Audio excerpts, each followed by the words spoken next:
নহয় এতিয়া কথাটো হৈছে এই সংগ্ৰামখন আমাৰ যিখন চলি আছিলে খিলঞ্জীয়া মানুহক লৈ সংগ্ৰাম চলিছে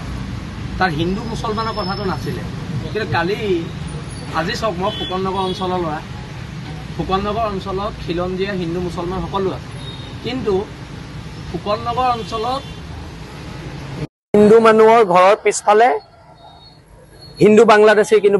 বাসভৱন নাই বা ভাড়াঘৰ নাই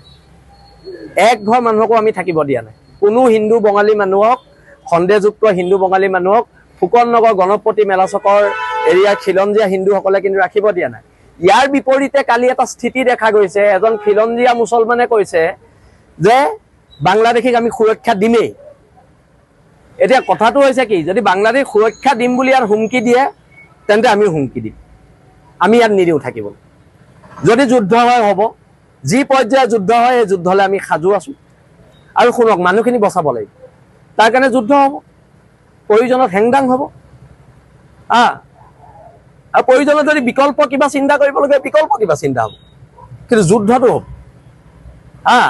আজি শিৱসাগৰৰ দৰে জেগাত ৰংঘৰ চাৰিআলি ৰংঘৰৰ পৰা 100 মিটাৰ আঁতৰত ৰাতি 11টা বজাত সন্দেহযুক্ত মানুহ খিলঞ্জীয়া মুছলমান সকলো লগ হৈ নাৰায়ে তকদিৰ আল্লাহু আকবৰ ধ্বনি দিছে কিন্তু আমাৰ মুখত আজিলৈকে জয় শ্ৰীৰাম শুনিছে নেকি আমি জয় অসমৰ স্থিতিত আছো জয় অসমেই কৈ আছো কিন্তু তেওঁলোকে ক'ব নাৰায়ে তকদিৰ আল্লাহু আকবৰ আৰু আমিতো আজিলৈকে হৰ হৰ মহাদেৱ আৰু জয় শ্ৰীৰাম কৈ ৰাস্তাত ওলোৱা নাই এটা এই কথা বতৰাবিলাকে এটা স্পষ্ট ইংগিত দিছে যে শিৱসাগৰৰ একাংশ খিলঞ্জীয়া মুছলমান মানুহে বাংলাদেশী মূলৰ সন্দেহযুক্ত মানুহক ৰক্ষণাবেক্ষণ দিছে সঁচাটো সঁচা আহক আমাৰ গোটেই প্ৰত্যেক ফুকননগৰ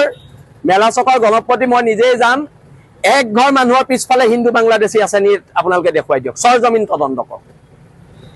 সৰজমিন তদন্ত কৰক আপোনালোকে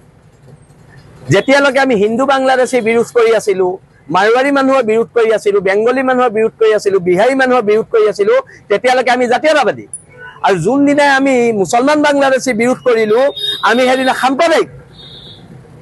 এইবোৰ কথা বতৰা নচলিব একদম স্পষ্ট কৰি দিছো যদি শিৱসাগৰ জ্বলে জ্বলিব কি ভয় খাই আছো নি কাবালে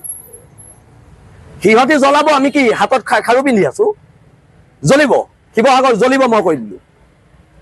ইয়াত ভয় খাবলৈ নাই যদি পুলিচে এৰেষ্ট কৰে আজিয়ে এৰেষ্ট কৰি জেলত ভৰাই দিওঁ ইয়াত বিজেপি কংগ্ৰেছৰ কথা নাই আমি ৰাজনীতিৰ উৰ্ধত থকা মানুহ বিজেপি কংগ্ৰেছৰ ইয়াত কথা নাই কোনোবাই দম দিব শিৱসাগৰত কিবা হলে কাকো খুদাই নেৰিম কোন হয় শিৱসাগৰত কিবা হলে কাকো ময়ো খুদাই নেৰো যদি শিৱসাগৰত কোনোবা খিলঞ্জীয়া মানুহৰ গাত এটা আচুৰ লাগে কাকো মই খুদাই নেৰো সেইটো কথাও কৈ দিছো বিল আছি থানা অসমে খুদাই নেৰে এটা খিলঞ্জীয়া মানুহৰ গাত যদি হাত লগাই হাত ছিঙি দিয়া হ'ব কি হৈছে ইয়াত দাদাগিৰি চলিছে ধৰ্মৰ আফিম খাই আছে সিহঁতি আমি ধৰ্মৰ আফিম নাই খোৱা ধৰ্মৰ আফিম সিহঁতি খাই আছে ধৰ্মৰ আফিম নাই খোৱা জাতীয়তাবাদৰ কেঁচা তেজ খাই আছো এইটো কথা স্পষ্টকে কৈ দিয়া হৈছে ভয় ভাবুকি দেখুৱাব দিগদাৰ আছে আৰু যদি মুখামুখি সংঘৰ্ষ বিচাৰিছে হ'ব সংঘৰ্ষ ক'ত লাগিব সেইটো কথা ক'লে হয় হ'ব সংঘৰ্ষ সংখ্যা তোমালোকে দেখুৱাইছে সংখ্যা আমিও দেখুৱাম আমাৰ সংখ্যা নাই নেকি আমাৰ ফুকননগৰ মেলা চকৰ মানুহবোৰ মেটেকা ঘাটৰ মানুহবিলাকে দৈকাপাৰ মানুহ বেতবাৰী মানুহে কি হাতত খাৰু পিন্ধি আছে আমি হাতত খাৰু পিন্ধি আছো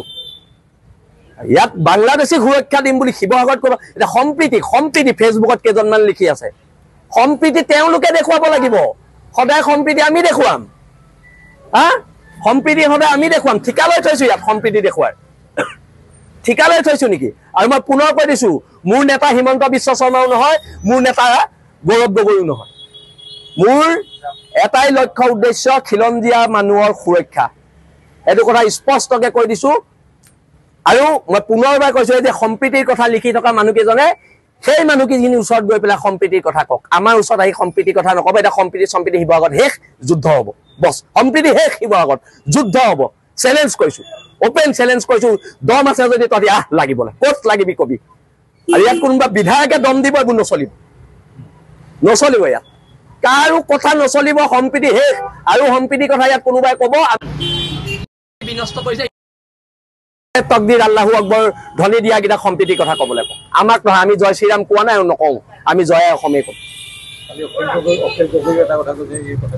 সেইবিলাক মই নাজানো সম্প্ৰীতি শেষ কিহৰ সম্প্ৰীতি সদায় সম্প্ৰীতিৰ নামত বাংলাদেশী ভৰাব। আজি আমাৰ নামঘৰত এটা এটা ভাদমহীয়া নাম হ'ব। চাওকচোন, এটা বহিৰাগত মানুহক আমি সোমাবলৈ দিওঁ নি নামঘৰত? আমি জাতীয়তাবাদ ৰাখিছোঁ, এই হিন্দু হ'ল বুলি আমাৰ নামঘৰত আমি সোমাব নিদিওঁ চবকে। আমি খিলঞ্জীয়া মানুহখিনিক লৈহে হেৰি কৰোঁ, ভাদমা পালন কৰোঁ। স্পষ্ট, সেই খিলঞ্জীয়া এজন মুছলমানো হ'ব পাৰে, তেওঁ যাব পাৰে। কিন্তু এটা কথা, এই এনেকুৱা ধৰণৰ নাটকবাদী ধান্দাবাদী ভোটৰ স্বাৰ্থত কথা ক'লে নহ'ব। যুদ্ধ হ'ব, সম্প্ৰীতি শেষ, যুদ্ধ হ'ব।